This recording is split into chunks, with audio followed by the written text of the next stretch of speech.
उसके बाद में 2 मिनट का जाप करेंगे, फिर विराम देंगे।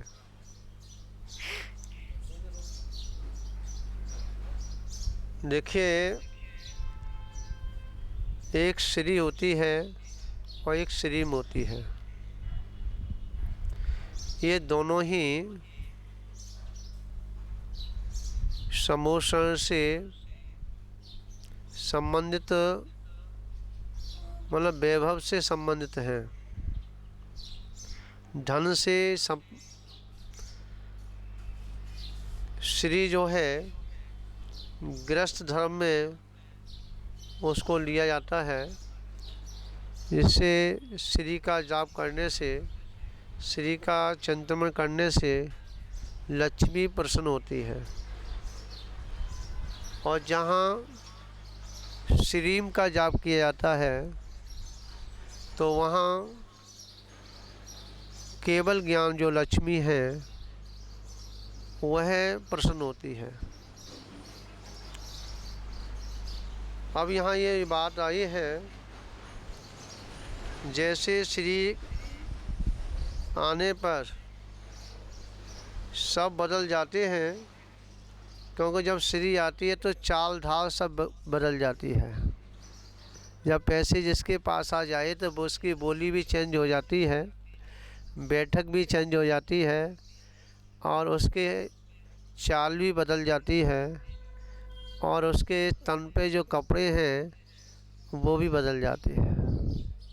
ये सब जो है अहम को लिए हुए श्री होती है, इसलिए श्रावकों के आगे श्रीमान लगाया जाता है। सुधीर भैया जी, श्रीमान समझ में आया? परंतु कभी तीर्थंकर के आगे श्रीमान लगा क्या? क्यों? श्री उनके पास भी है और श्री आपके पास भी है, और दोनों में ज़मीन आसमान का अंतर है। आप जो हैं श्री के पीछे भाग रहे हैं और तीर्थंकर के पीछे श्री भाग रही है। समझ में आया? आप संसारी जीव उस श्री के पीछे भाग रहे हैं, पैसे के पीछे भाग रहे हैं, दौड़ लगा रहे हैं। और तीर्थंकर जो हैं, जो महान पुरुष हैं, वह श्री के पीछे दौड़ नहीं लगा रहे। समझ में आया? वो अपनी अंतरंग की ओर दौड़ लगा रहे हैं। तो इसलिए जो श्री जो है उसने सम्मान को प्राप्त किया और उसके आगे श्रीम बन गया। क्या बन गया? श्रीम। आपकी जो दौलत है वो आपके लिए मात्र है, परिवार के आपके लिए है, परंतु जो तीर्थंकर भगवान की दौलत है वह तीनों लोकों के जीवों के लिए है। कितना बड़ा अंतर है? समझ में आया नहीं आया? जो हमारे तीर्थंकर हैं उनके पास जो श्री है, ठीक है, वह तीनों लोकों के पास, किसके पास? तीनों लोकों के पास वह प्रयोग में आने वाली श्री है, जिसलिए उसको श्रीम। और इसका जाप भी है ओम ह्रीम श्रीम नमः। समझा? ये क्या है कि 24 तीर्थंकर भी इसमें आ गए, पंच परमेष्टमी भी आ गए, और इसमें श्रीम भी जुड़ गया। तो ये क्या हुआ कि हमारे जीवन को देखिए सार्थक करते हुए, और वो है केवल ज्ञान की प्राप्ति कराने का एक माध्यम है। जो श्रीम का जाप करता है वह है समोषण का ध्यान का सूचक हुआ करता है, क्योंकि श्रीम समोषण की जो विभूति है उसका सूचक है। इसलिए जब भगवान को हम सिंहासन में विराजमान करते हैं तो वहाँ पर श्रीम लिखा जाता है, खाली श्री नहीं लिखा जाता है, श्रीम।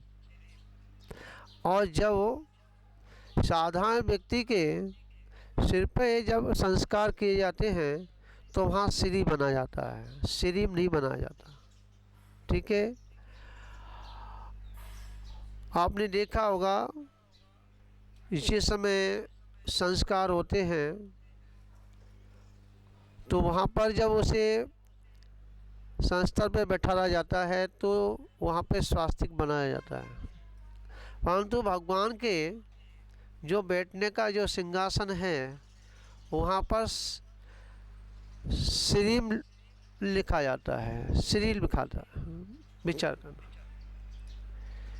तो यहाँ सारी ये निकल के आया कि जो श्री के आने पर सब बदल जाता है, चाल ढाल, और उनके मान का पोषण भी होता है, समझा, घमंड आ जाता है।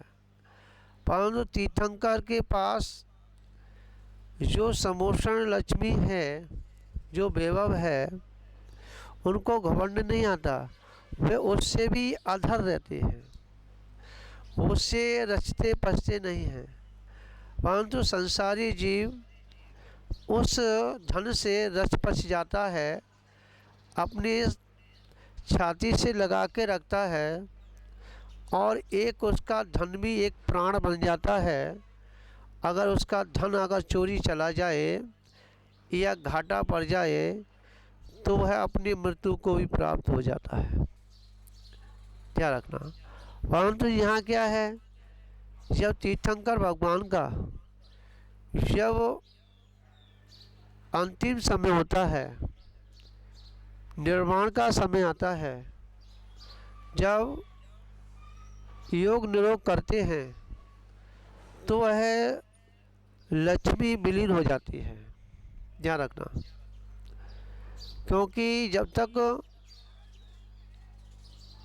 उस लक्ष्मी, चाहे समोषण लक्ष्मी हो और चाहे वो सांसारिक लक्ष्मी हो, जब तक लक्ष्मी रहेगी, जब तक उस जीव की सदगति नहीं होने वाली है। मोक्ष भी जब होता है, जब बाह्य लक्ष्मी की विभूति विलीन हो जाती है, समाप्त हो जाती है, जब उसे मोक्ष की प्राप्ति होती है। इसी प्रकार जब संसारी जीव की जो धन के प्रति लालसा है, जो ममत्व भाव है, जब तक उससे ममत्व भाव दूर नहीं करेगा, जब तक उसे समाधि मरण भी होने वाला नहीं है। तो इसी मंगल भावना के साथ आज की चर्चा हम यहीं पर विराम देते हैं, और आगे जो हमारी जाप है उस जाप को प्रारंभ करते हैं। सभी लोग जो हैं जाप के लिए तैयार हो जाएं। शम्मे राय नमाय।